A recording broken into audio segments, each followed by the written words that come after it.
One of the most stressful parts of moving from out of state isn't packing the boxes or picking the neighborhood, but it's not knowing what the actual costs of living will be once you settle in. And for families considering St. Johns County, property taxes can feel like a giant gray area. You've probably Googled it a dozen times, asked around in Facebook groups, maybe even tried to compare it to where you live now, but it still doesn't make sense. You're not alone.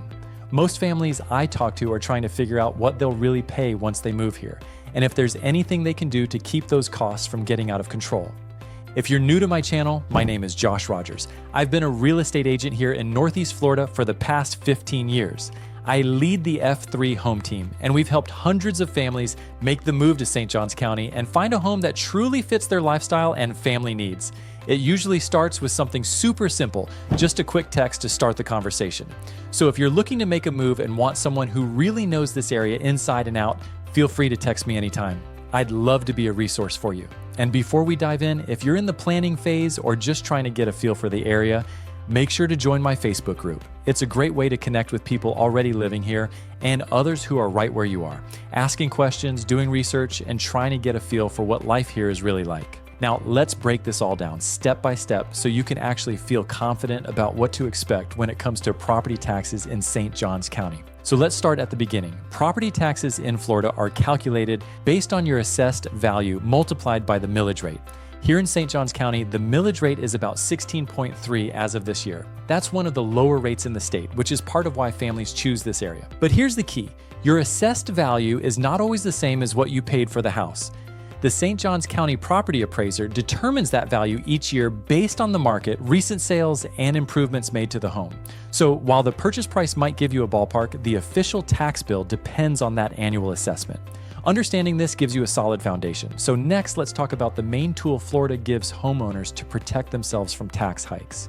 One of the biggest benefits of becoming a full-time Florida resident is the Homestead Exemption.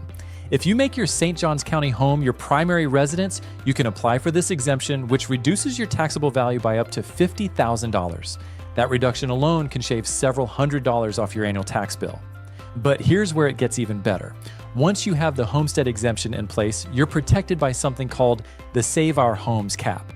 That means your assessed value can only go up a maximum of 3% per year, even if the market jumps dramatically. So if you bought a home for $600,000 and values skyrocket, your taxes won't follow at the same pace. But just remember, this isn't automatic. You need to file for the exemption by March 1st of the following year after moving in. It's one of the smartest moves you can make to keep your long-term tax bill predictable and manageable. Now that you know how to lower your taxes, let's cover why your first bill might look different than you expected. Here's something I always share with families buying a home here. Your first year's tax bill may not reflect your actual future cost. That's because the tax bill for the year you close is still based on the previous owner's assessment and exemptions. So if they had the homestead exemption, your first tax bill could be artificially low. But the following year, that's when the county reassesses your property under your name at the full market value.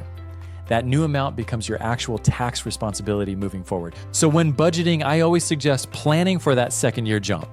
Because it's not an increase, it's just the system catching up with your purchase. It's not a surprise you want after you've already moved in and settled down. And while you're planning ahead, there's another timing piece to know that can actually save you a little cash. Property taxes in St. Johns County are billed in November and due by March 31st. But here's a tip not everyone knows. You get a discount for paying early. If you pay in November, you get 4% off. December gives you 3%, January is 2%, and February is 1%. After March, your late and fees start kicking in. If your taxes are escrowed in your mortgage payment, your lender handles all this for you. But if you pay directly, those early payment discounts are a super easy way to save money just by being proactive. So now that you know how taxes are calculated, what exemptions are available, and when to pay, the final piece is knowing how we compare. St. Johns County continues to be one of the most desirable counties in Florida, not just because of schools and quality of life, but because of affordability. Compared to neighboring counties like Duval or even other states you might be leaving behind, property taxes here are generally lower. Our millage rate is competitive, the homestead exemption is strong, and we don't have a state income tax. When families compare their total cost of living here, especially from high-tax states, it's not uncommon to feel like they're getting a raise just by moving. That said, this is a long-term game. Your second-year taxes, homestead protections, and overall affordability are what really bring peace of mind after your move. And so if you're seriously considering making the move and want a local expert who knows St. Johns County inside and out, someone who can help match you with the perfect home based on your lifestyle and your family's needs, just shoot me a text. I'd love to connect with you and help make this move feel a whole lot easier. Thanks so much for watching, and I'll see you in my next video.